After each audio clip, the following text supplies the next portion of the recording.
বা আসলাফের বসত, আকাবির ও আসলাফের তরিকা, তাদের বুঝ অনুসারে এটা হইল হক। সাহাবায়ে কেরাম যেভাবে ইসলামকে বুঝিয়েছেন আমাদের এইভাবে বুঝতেন। রাসূল করিম সাল্লাল্লাহু আলাইহি ওয়াসাল্লাম ইসলামকে যেভাবে বুঝিয়েছেন এইভাবে বুঝতেন। আল্লাহ তাআলা ইসলামকে যেভাবে নাযিল করছেন এইভাবে ইসলাম বুঝতেন।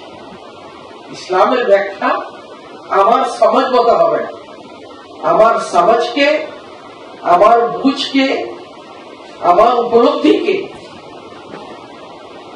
উলামায়ে কেরামের উপলব্ধির অনুগত বানাইতে হবে, বুঝের অনুগত বানাইতে হবে, সাহাবায়ে কেরামের সমাজের অনুগত বানাইতে হবে, রাসূল সাল্লাল্লাহু আলাইহি ইসলামের সমাজের অনুগত বানাইতে হবে। তাইলে আমরা আল্লাহ কিভাবে ইসলামকে নাযিল করেছেন ওই জিনিসটা হচ্ছে।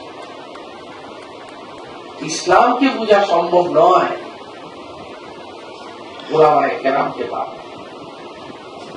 একজন প্রফেসর, একজন ইংরেজি শিক্ষিত, একজন ইঞ্জিনিয়ার যত বুদ্ধিমত্তার অধিকারী হন, একজন রাজনীতিক যত ক্ষমতার অধিকারী তিনি হন, তার অধিকার নাই ইসলাম সম্পর্কে ব্যাখ্যা করা।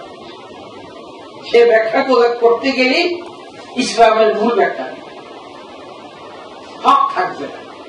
যেমন আমি যদি আজকে আপনার কোন একটা অসুখ সম্পর্কে আমি ব্যাখ্যা দিতে যাই, আমি যত বড় সুরাইকের ইমামই হই না কেন এই ব্যাখ্যা গ্রহণ করা হবে না। বরং এই যে ব্যাখ্যা যদি আমি দেই আর আপনি গ্রহণ করেন, আর পুলিশে যদি জানতে পারে যে আমি ওষুধ দিয়েছি আপনাকে, তাহলে আমার এক্ষুনি অ্যারেস্ট করে নেবে এবং আমাকে পানিশমেন্ট করা হবে। কারণ ডাক্তারি ব্যাখ্যা দেওয়ার জন্য শর্ত আছে।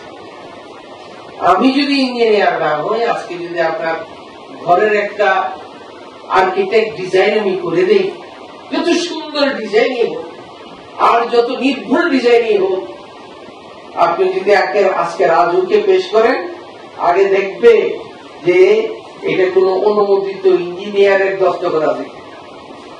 কথাটা কি ঠিক বললাম না বেশি? এমনকি আপনি যদি আপনার হাল চাষ করে যদি অভ্যাস আমার না থাকে, আর আমি যদি হাল চাষ করতে যাই, তাইলে গরু ঠ্যাং কাটা ছাড়া আর আমার পাও কাটা ছাড়া কিছু হবে বলে আমি একটা মৌলবি সাহেব, আমি সুরাইকিয়া ময়দানের ইমাম, বড় মানুষ, তাই আমি হাল চাষে আমি বড় মানুষ হবে। আমার কথাটা কি বুঝতে পারছি? ইসলাম কেউ বুঝতে হবে, ইসলামকে বুঝানোর জন্য যাদের অথরিটি আছে, যাদের অধিকার আছে, শরীয়তে অধিকারটা দিয়েছে উলামায়ে কেরাম। এই অধিকার একজন ইঞ্জিনিয়ারকে দেয়নি, একজন ডাক্তারকে দেয়নি, একজন কৃষিবিদকে দেয়নি, অন্য কাউকে দেয়নি। তাই ইসলামকে বুঝতে হইলে আলেম ওলামার কাছে আমার আসতে, যদি আমি হকের উপরে চলি। আর আলেম ওলামাকে ইসলামকে পাইতে হবে কার কাছ থেকে? সাহাবায়ে কেরামের কাছ থেকে। সাহাবী কারা?